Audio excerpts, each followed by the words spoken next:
Hi, everybody, and happy 6th day of July. We hope your holiday weekend went well. Yes, it's the 6th, but it's the first Monday of the month, and we're starting off the first full week of July on a hot one. If you didn't get enough heat and humidity over the course of the 4th of July weekend, well, rest assured we've got more for you in our forecast. We're going to hit the 90-degree mark and possibly then some, and I'll go through that updated forecast for you in just a few moments. We'll just kind of get started tonight. Still a lot of other news to talk about. School being set officially here in McGoffin County for September the 8th.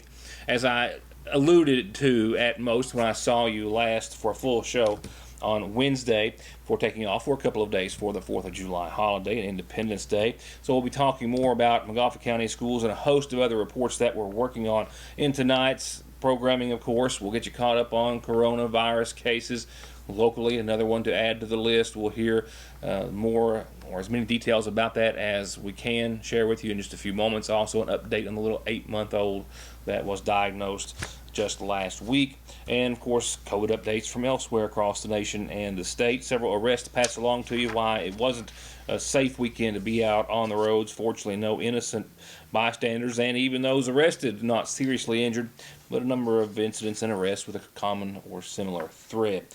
Let's go ahead and begin with our updates from our state and local health officials. On Friday, Governor Andy Beshear's office announced 299 cases of COVID-19 for that 24-hour period, and also in doing so announced that another 4 Kentuckians had lost their lives. At that time, 16,376 cases as of Friday, and a total death toll standing at 585.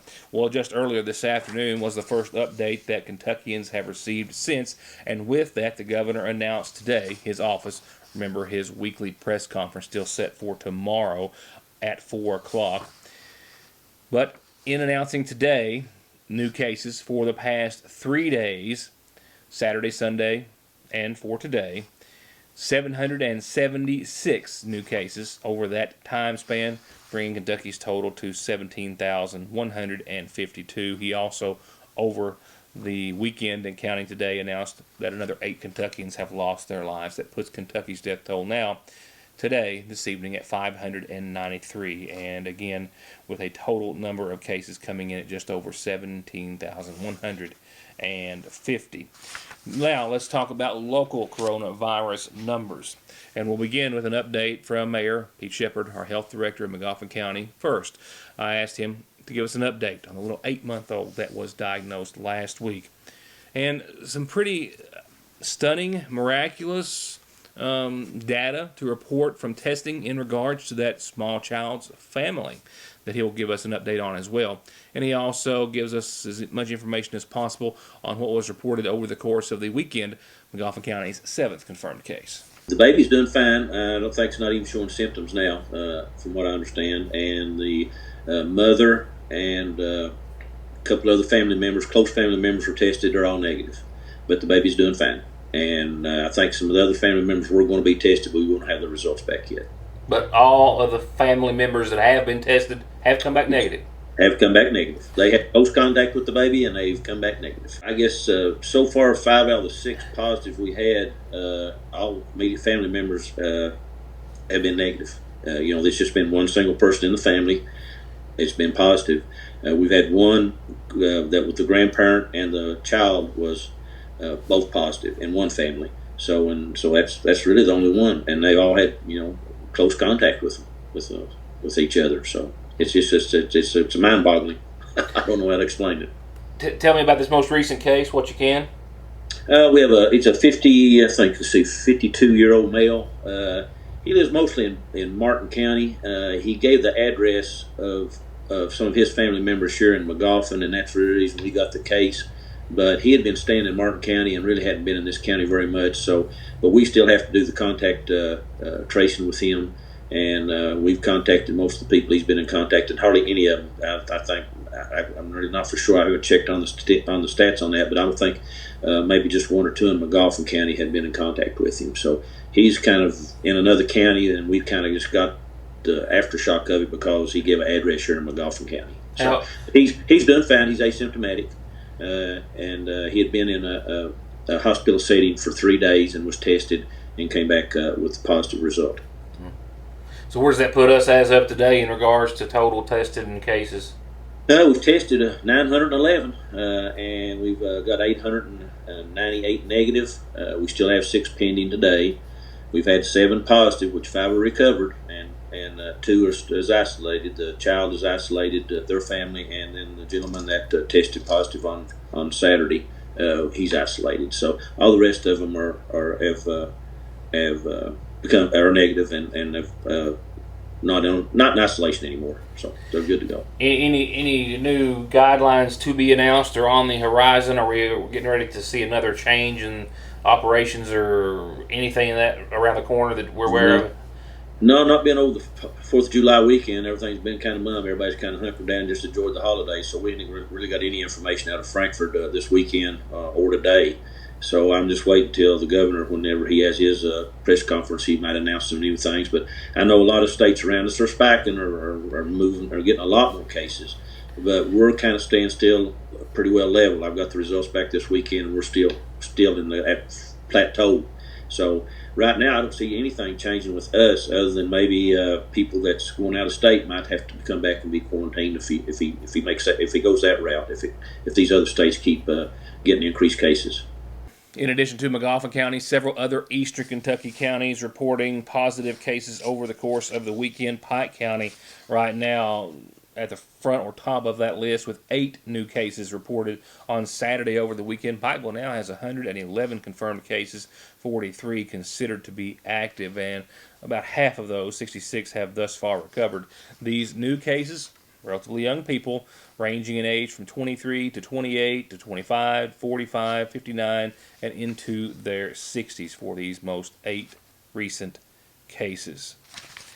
Now, elsewhere, just to get you caught up on coronavirus from across the nation, California Governor Gavin Newsom is shutting down restaurants and many indoor businesses in almost 24 counties again for the second time. Los Angeles, San Bernardino, Fresno, Santa Barbara, many other counties on that list. That includes the likes of theaters, restaurants, any large family oriented entertainment centers, museums, and zoos, and the like. This new order comes after the state had 7,820 new cases one day last week. Just another daily record that was set. That number has climbed since then. Also climbing in California, hospitalizations. They've increased almost 57%.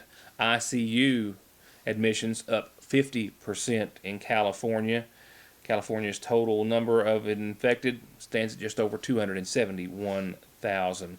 They're hoping that these restrictions being put in place again will go back to flatten that curve as was done the first time. In Florida, health officials there, another single daily record.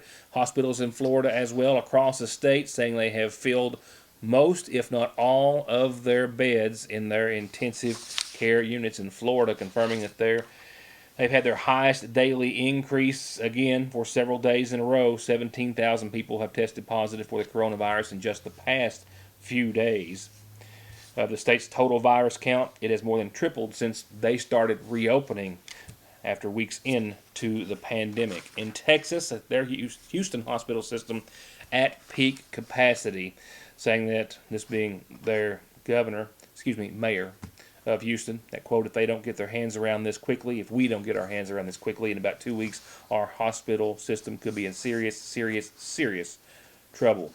1 out of every 4 people in the city of Houston has tested positive for the coronavirus. That number 30 days ago was closer to being 1 in 10, 1 and 11. Both Florida and Texas have both reported their biggest daily increases in new cases over the past few days. Florida, 11,443. Texas, 808,258 in just the past days. And we're closing in on 3 million confirmed cases of the coronavirus nationwide and 130,000 lives lost to date. Again, the governor's announcement coming tomorrow. Will it or will it not include we nor Mayor Shepard have any way of knowing any travel restrictions or recommendations, but with states continuing to post numbers as that, Kentucky still continuing to be considered in that plateau. Going to Florida and other states will certainly be recommended against, and then of course recommended with some extra cautions we can only imagine. We'll have that information tomorrow, and I'll have more local news right after this. It's back. This time, it's a buy one, get one half off on a fish dinner at your Sagersville least famous recipe. That's right, this week's coupon is back in the Sagersville Independent, and it's worth half off a fish dinner when you buy one at regular price. Stop by your Sagersville least famous recipe. Take advantage of this great offer. Pick you up some of our famous sweet tea while you're there as well, and whatever you need to feed the family for less at your Sagersville Lee's. Car accidents don't stop. Accidents at work don't stop. Disability and SSI cases don't stop. Your legal needs and concerns don't stop for the coronavirus, and neither does McFarland and Tinker. They are open, able to schedule appointments per CDC guidelines, and always available for telephone and video conferences. Please, be safe, be smart, stay home, and don't let your legal needs fall victim to the pandemic. Call McFarland and Tinker and let them take care of them for you. Come to Parkway Pharmacy in Sagersville and get your prescriptions filled, your over-the-counter medications, and immune system boosters, all from the safety and comfort of your own vehicle, either in their drive-thru or with their new curbside service. You can also call ahead or just download the MyGNP app, that's Good Neighbor Pharmacy, and refill and manage your prescriptions right from your device, helping you and yours stay healthy and safe. Parkway Pharmacy in Sagersville, 349-4400. Times have changed, now and suddenly more than ever. Our lobbies might be closed, but the Sagersville National Bank wants to remind our customers that we're still here, we're still working to provide our community with as many services as possible. During this time especially, we encourage all of our customers to take advantage of all the options we offer to manage your accounts from the convenience of your home. 24-hour internet banking and bill pay, 24-hour telephone banking, remote deposit, automatic loan payments, and wire transfers are also still available to our customers. And we're still here during our normal hours. Mondays through Fridays, the main drive-thru is open from 8 until 3, and the branch drive-thru is open from 8 until 5. And the branch drive-thru is also open on weekends, Saturdays 8 until noon, with ATMs available 24/7 at both locations. All Pro understands that we are all just trying to make it through these most difficult of times, and they want you to know that they're here to help with any repairs or projects that you need done. Big or small, doesn't matter. They've got 0% financing for 18 months and long-term financing if you need it. If you need anything from a new gutter to a new house or a new garage, call All Pro Gutter Works and Construction, 349-9999. I haven't received any word of any serious injury accidents over the course of the weekend, but 3 arrests paint a picture of it not being a safe place to be, that on our roadways in McGoffin and Johnson counties over the weekend. 3 arrests, somewhat with a similar thread of them all, either eluding or running from police. In one case, assaulting an officer or ramming a cruiser with an ATV, and assaulting an officer as well in another instance. Starting at around 9:30 on the morning of Saturday the 4th of July, Kentucky State Police out of Post 9, Officer Weddington specifically, got a complaint about a wreck on Route 2020 Mash Fork on the 40 side of Mash Fork, and says that when he got there on scene, several neighbors in the area advised him that they saw this man, 28-year-old Mitchell Conley, run into a nearby trailer, and he soon after began searching for him when the homeowner stated that he was hiding inside, where he found Conley hiding in the bathroom behind the shower curtain. He stated that the vehicle that he had wrecked was his and that he had just bought it a few days ago, and claimed that someone had ran him off the roadway. That vehicle with no active insurance registration plates, and as such he was charged with those offenses, as well as driving under the influence, third offense with aggravated circumstances, as well as failure to register and transfer, and fleeing and evading police in the second degree on foot, and leaving the scene of an accident.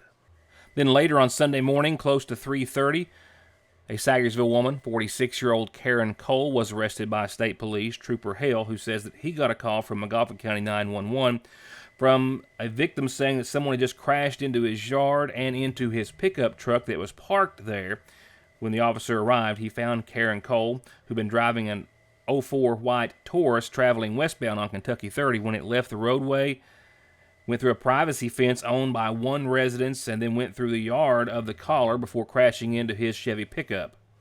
The officer noted that Karen Cole appeared lethargic upon making contact with her, with slow, slurred speech, sluggish movements failing all field sobriety tests. And he says that a search during her arrest turned up a loaded syringe in her purse. This vehicle, too, didn't have any insurance. It wasn't registered. She said she had purchased it about 6 months ago, but had never transferred it into her name.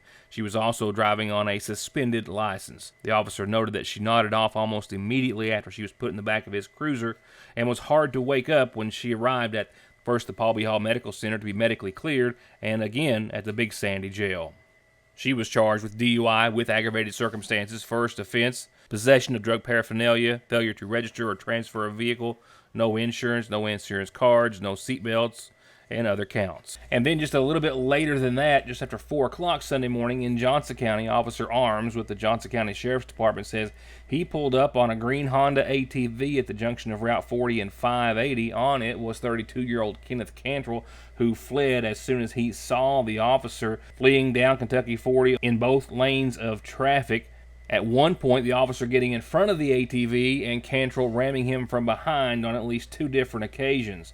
The chase went on another 5 or 6 miles onto Route 40, Kentucky 580, onto 1409, onto Pigeon Creek Road, until the ATV came upon a tree that had fallen across a dirt road. The officer jumped out and ran up to the ATV, and Cantrell was still giving it full throttle, pushing the officer away as he was trying to take him into custody. It finally started coming to an end after the ATV jumped sideways, and he was able to pull Cantrell off, but Cantrell knocked the officer to the ground. They continued to struggle before he fled on foot, and after a brief foot pursuit, Cantrell ran off a cliff some 15 to 20 feet high, falling to the ground and injuring himself. He was taken to the hospital, medically cleared, and then taken to the Big Sandy Jail on ATV violations, 2 counts of fleeing and evading police, resisting arrest, wanton endangerment in the first degree of a police officer, and criminal mischief. Here's what's happening on tonight's community calendar. Not a whole lot, but it does give me time to remind you that it's always here for you when you need it. Sadly, we do have some other announcements following that, however, with tonight's funeral service listings. I don't have it typed in, but a reminder, the Magoffin County Farmers Market opens tomorrow, and it will be open each Tuesday for the rest of the season at its temporary location. Don't forget, due to the ongoing construction at the Farmers Market on West Maple Street, they are setting up temporarily at your Magoffin County Extension Service at the red light there that's red light number 4, I think, on the restaurant row. Farmers Market opening tomorrow. They hope to see you there. And we hope to see your calendar announcement here whenever you have one. Obituaries brought to you nightly by the Magoffin County Funeral Home, and tonight they include announcements, first of all, for 52-year-old Denise Montgomery Russell of Paintsville, formerly of Sagersville, who passed away last Wednesday. The daughter of the late Dennis and Brenda Cole Montgomery, she's survived by 3 sons, Curtis Scott James, Joshua Lee James, and Andrew Neal James, and brother Alex Montgomery of Sagersville, as well as sister Rachel Miller and 7 grandchildren. In addition to her parents, Denise is also preceded in death by her husband, G.C. Russell, and brothers Brad Montgomery and Jeffrey Montgomery. Graveside services, I am told, are going to be held tomorrow afternoon at 1 from the Montgomery Cemetery on Spruce Pine. In lieu of flowers, the family says contributions can be made to the Denise Russell Memorial Fund at the Magoffin County Funeral Home. 63-year-old Raymond Gibson of Sagersville passed away on today's date. Arrangements, I'm told, are incomplete but being made at this hour in his honor and to be announced soon by the Magoffin County Funeral Home. Another Magoffin County resident passed away today. Charles Combs of Sagersville passed away at his home. Arrangements in his honor, too, will be announced soon by the Sagersville Funeral Home. And 87-year-old Sally Tackett Burgett of Cripple Creek in Sagersville passed away Sunday. Funeral arrangements are being made at this time in her honor and will be announced soon by the Sagersville Funeral Home.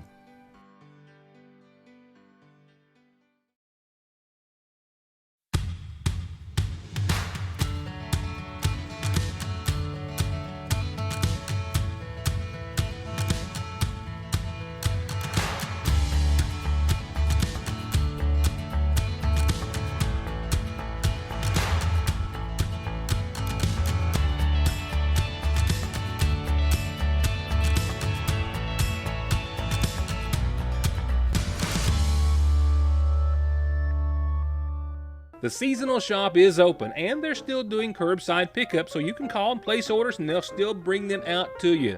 And inside, you'll find all new merchandise throughout the entire store, all new spring and summer women's clothing from Charlie Page and Mud Pie, accessories, jewelry, shoes, and bags too, casual outfits for everyday or special occasion outfits and dresses. And if you've been home a lot and really want to freshen up your decor, they have so much to choose from, and they're happy to give you any fresh ideas that you might need. And just in, a large selection of Simply Southern and Candleberry at Fraser's Prater Drugs seasonal shop in downtown Salyersville.